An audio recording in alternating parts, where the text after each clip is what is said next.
ರಾಜ್ಯದಲ್ಲಿ ಮುಂಗಾರು ಮತ್ತೆ ಚುರುಕುಗೊಂಡಿದ್ದು ಜುಲೈ 25ರಿಂದ 28ರವರೆಗೆ ರಾಜ್ಯದ ಹಲವು ಜಿಲ್ಲೆಗಳಲ್ಲಿ ಭಾರೀ ಮಳೆ, ಗುಡುಗು, ಮಿಂಚು ಹಾಗೂ ಬಿರುಗಾಳಿ ಸಂಭವಿಸುವ ಸಾಧ್ಯತೆ ಇದೆ ಅಂತ ಭಾರತೀಯ ಹವಾಮಾನ ಇಲಾಖೆ ಮುನ್ಸೂಚನೆ ನೀಡಿದೆ.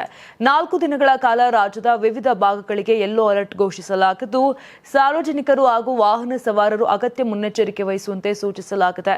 ಜುಲೈ 25, 26, 27 ಮತ್ತು 28ರಂದು ರಾಜ್ಯದ ಕರಾವಳಿ, ಮಲೆನಾಡು ಹಾಗೂ ಉತ್ತರ ಒಳನಾಡಿನ ಹಲವು ಜಿಲ್ಲೆಗಳಲ್ಲಿ ಗುಡುಗು ಮಿಂಚಿನೊಂದಿಗೆ ಮಳೆಯ ಅಬ್ಬರ ಮುಂದುವರಿಯಲಿದೆ. ಜುಲೈ 29ರಂದು ರಾಜ್ಯದಲ್ಲಿ ಯಾವುದೇ ವಿಶೇಷ ಹವಾಮಾನ ಎಚ್ಚರಿಕೆ ಇಲ್ಲದಿದ್ದರೂ ಮಳೆಯಿಂದ ತುಸು ವಿರಾಮ ಸಿಗುವ ನಿರೀಕ್ಷೆ ಕೂಡ ಇದೆ. ಆದರೆ ಜುಲೈ 30ರಂದು ಮತ್ತೆ ಹಲವೆಡೆ ಭಾರೀ ಮಳೆಯಾಗುವ ಸಾಧ್ಯತೆ ಇದೆ ಅಂತ ಇಲಾಖೆ ತಿಳಿಸಿದೆ.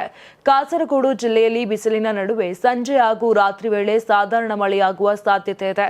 ದಕ್ಷಿಣ ಕನ್ನಡ ಮತ್ತು ಉಡುಪಿ ಜಿಲ್ಲೆಗಳಲ್ಲಿ ಮಧ್ಯಾಹ್ನದಿಂದ ರಾತ್ರಿ ತನಕ ಮೋಡ ಕವಿದ ವಾತಾವರಣದೊಂದಿಗೆ ಮಳೆಯಾಗುವ ನಿರೀಕ್ಷೆ ಇದೆ. ಉತ್ತರ ಕನ್ನಡ ಜಿಲ್ಲೆಯಲ್ಲಿ ಬೆಳಗಿನಿಂದಲೇ ಮೋಡ ಕವಿದ ವಾತಾವರಣವಿದ್ದು ಬಿಟ್ಟು ಬಿಟ್ಟು ಮಳೆಯಾಗುವ ಸಾಧ್ಯತೆ ಕೂಡ ಇದೆ. ಇನ್ನು ವಾಯುವ್ಯದಿಂದ ಆಗ್ನೇಯದತ್ತ ಬೀಸುತ್ತಿರುವ ಗಾಳಿಯ ಪರಿಣಾಮ ಸುಳ್ಯ, ಮಡಿಕೇರಿ ಘಾಟಿ ಹಾಗೂ ಘಾಟಿಯ ಕೆಳಭಾಗದ ಪ್ರದೇಶಗಳಲ್ಲಿ ಮಳೆಯ ಪ್ರಮಾಣ ಹೆಚ್ಚಾಗುವ ಸಾಧ್ಯತೆ ಇದೆ. ಕೊಡಗು ಜಿಲ್ಲೆಯಲ್ಲೂ ಮಧ್ಯಾಹ್ನದ ನಂತರ ಮಳೆಯಾಗುವ ನಿರೀಕ್ಷೆ ಇದ್ದು, ಕರಾವಳಿಗೆ ಹೊಂದಿಕೊಂಡಿರುವ ಭಾಗಗಳಲ್ಲಿ ಮಳೆಯ ತೀವ್ರತೆ ತುಸು ಹೆಚ್ಚಿರಬಹುದು ಅಂತ ಅಂದಾಜಿಸಲಾಗಿದೆ. ಹಾಸನ, ಚಿಕ್ಕಮಗಳೂರು ಹಾಗೂ ಶಿವಮೊಗ್ಗ ಜಿಲ್ಲೆಗಳಲ್ಲಿ ಮಧ್ಯಾಹ್ನದ ಬಳಿಕ ಅಲ್ಲಲ್ಲಿ ಮಳೆಯಾಗುವ ಸಾಧ್ಯತೆ ಇದೆ. ಉತ್ತರ ಒಳನಾಡಿನ ಬೆಳಗಾವಿ, ಧಾರವಾಡ, ಹಾವೇರಿ, ಗದಗ, ಬೀದರ್ ಹಾಗೂ ಯಾದಗಿರಿ ಜಿಲ್ಲೆಗಳಲ್ಲೂ ಸಾಧಾರಣ ಮಳೆಯ ಮುನ್ಸೂಚನೆ ನೀಡಲಾಗಿದೆ.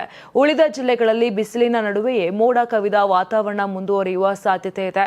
ಜುಲೈ 25ರಿಂದ 28ರವರೆಗೆ ರಾಜ್ಯದ ಬಹುತೇಕ ಭಾಗಗಳಲ್ಲಿ ಮಳೆಯ ಅಬ್ಬರ ಮುಂದುವರಿಯುವ ಸಾಧ್ಯತೆ ಇದೆ.